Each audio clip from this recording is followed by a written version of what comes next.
Hi friends, life itself is A learning process. അതിൽ ഒരുപാട് പരീക്ഷകളും മത്സരങ്ങളുമുണ്ട്. നാം എല്ലാവരും തന്നെ നിരവധി പരീക്ഷകളും മത്സരങ്ങളും നേരിട്ടുകൊണ്ടിരിക്കുന്നവരാണ്. ചില കുട്ടികളുടെ പേടി സ്വപ്നമാണ് പരീക്ഷകൾ.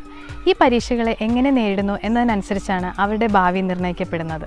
അപ്പോൾ നമുക്ക് എങ്ങനെ എക്സാം സ്ട്രെസ്സിനെ ഒഴിവാക്കി സിമ്പിളായി എക്സാമിനെ ഫേസ് ചെയ്യാമെന്ന് നോക്കാം. എന്താണ് എക്സാം സ്ട്രെസ്? ചിലർക്ക് എക്സാം എന്ന് കേൾക്കുമ്പോൾ തന്നെ അവ സ്ട്രെസ്ഡ് ആയിരിക്കും, വെറീഡ് ആയിരിക്കും, തലവേദന, വയറുവേദന എന്നിവയുണ്ടാകുന്നു.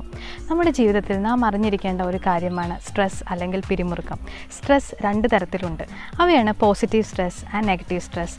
പോസിറ്റീവ് സ്ട്രെസ്സിന് യൂസ്ട്രസ് എന്നും നെഗറ്റീവ് സ്ട്രെസ്സിന് ഡിസ്ട്രെസ് എന്നും പറയപ്പെടുന്നു. പോസിറ്റീവ് സ്ട്രെസ് മോട്ടിവേറ്റ് ചെയ്യുന്നു. അത് നമ്മെ ഗോൾ അച്ചീവ് ചെയ്യാൻ സഹായിക്കുന്നു. ഇതിന് ഉദാഹരണമായിട്ട് ഒരു കുട്ടി എക്സാം ഹാളിലേക്ക് കയറാൻ നിൽക്കുന്നു എന്ന് സങ്കല്പിക്കുക. അവനൊരു സ്ട്രെസ് ഉണ്ടായിരിക്കും. അപ്പോൾ അവൻ്റെ കൂട്ടുകാരൻ അവൻ്റെ അടുത്ത് വന്നിട്ട് അവൻ പഠിക്കാത്ത ഒരു ക്വസ്റ്റിനെ കുറിച്ച് പറയുകയും അത് എക്സാമിന് ഷുവറായിട്ട് വരും എന്ന് പറയുന്നു. ഇത് കേട്ടിട്ട് ആ കുട്ടി കുറഞ്ഞ സമയം കൊണ്ട് ആ ക്വസ്റ്റിൻ്റെ ആൻസർ മുഴുവൻ പഠിച്ചു കഴിയുന്നു. അതുപോലെ തന്നെ അവനത് എക്സാമിന് എഴുതുകയും ചെയ്യുന്നു.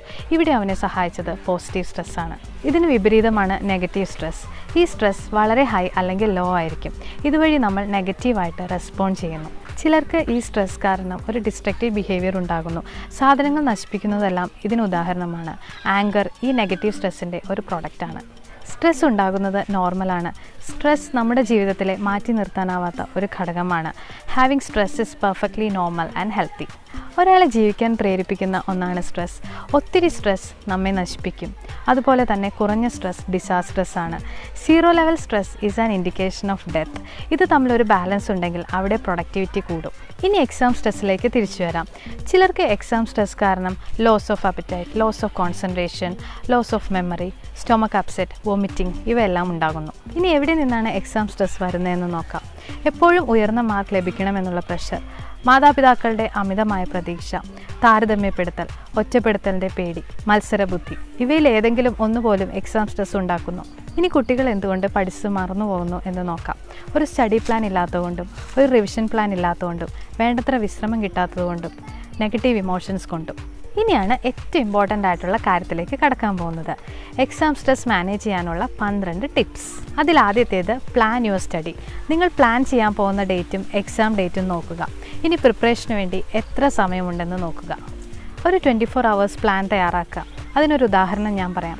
Study for 10 hours, sleep 7 hours, recreation 2 hours, freshening up 2 hours and others 2 hours. അടുത്തത് പഠിക്കാനുള്ള സമയം എങ്ങനെ ഡിവൈഡ് ചെയ്യാമെന്ന് നോക്കാം. രാവിലെ 2.5 മണിക്കൂർ, ഉച്ചയ്ക്ക് 2.5 മണിക്കൂർ, വൈകുന്നേരം 2.5 മണിക്കൂർ, രാത്രി 2.5 മണിക്കൂർ. ഇതിൽ reading plan, writing plan, revision plan ഇവ ഉണ്ടാവേണ്ടതാണ്. അതുപോലെ തന്നെ രാത്രി നേരത്തെ കിടന്നിട്ട് രാവിലെ നേരത്തെ എഴുന്നേറ്റ് പഠിച്ചാൽ നന്നായിരിക്കും. ഇനി കോൺസെൻട്രേഷൻ എങ്ങനെ ഇമ്പ്രൂവ് ചെയ്യാമെന്ന് നോക്കാം. നിങ്ങൾ പഠിക്കാനിരിക്കുമ്പോൾ sit at the same time and same place. ഇത് നിങ്ങളുടെ എൻവയോൺമെൻ്റ് ആയിട്ട് നിങ്ങളെ ട്യൂൺ ചെയ്യാൻ സഹായിക്കും. സ്റ്റഡി ടൈമിൽ മറ്റെല്ലാ ഡിസ്ട്രാക്ഷൻസുമായ TV, മൊബൈൽ ഫോൺ, ടാബ് എല്ലാം പുട്ട് ഓഫ് ചെയ്യുക. അതുപോലെ തന്നെ നിങ്ങളുടെ ഫാമിലി മെമ്പേഴ്സിനോട് നിങ്ങളുടെ സ്റ്റഡി ടൈമിനെ കുറിച്ച് പറയുക. So that they won't disturb you. അടുത്തത് കോൺസെൻട്രേഷൻ കൂട്ടാനുള്ള എക്സസൈസസ്. നമ്മൾ പഠിക്കുന്നതിൻ്റെ ഇടയ്ക്ക് സ്ട്രെസ്ഡ് ആയിട്ട് ഫീൽ ചെയ്യുകയാണെങ്കിൽ 2 ഹാൻഡ്സും ഇങ്ങനെ റബ്ബ് ചെയ്തിട്ട് ഐസിൻ്റെ മുകളിൽ വെക്കുക. അതുപോലെ തന്നെ റിവൈസ് ചെയ്യുമ്പോൾ ഫാസ്റ്റ് റീഡിങ്. വേറൊരു എക്സസൈസാണ് വിഷ്വലൈസ് യുവർ സക്സസ്. അടുത്തത് do the difficult subject first. അതുപോലെ തന്നെ നോട്ട്സ് അല്ലാതെ അഡീഷണൽ റെഫറൻസും വേണം. അടുത്തത് take right amount of rest. അതായത് ഇടയ്ക്ക് റെസ്റ്റ് എടുത്തിട്ട് കോൺസെൻട്രേഷൻ ഇമ്പ്രൂവ് ചെയ്യാനുള്ള എക്സസൈസ് നോക്കുക. അതുപോലെ തന്നെ take right amount of sleep. അടുത്തത് unwind yourself, relax your mind, talk to someone about your stress. അടുത്തത് focus on health and food.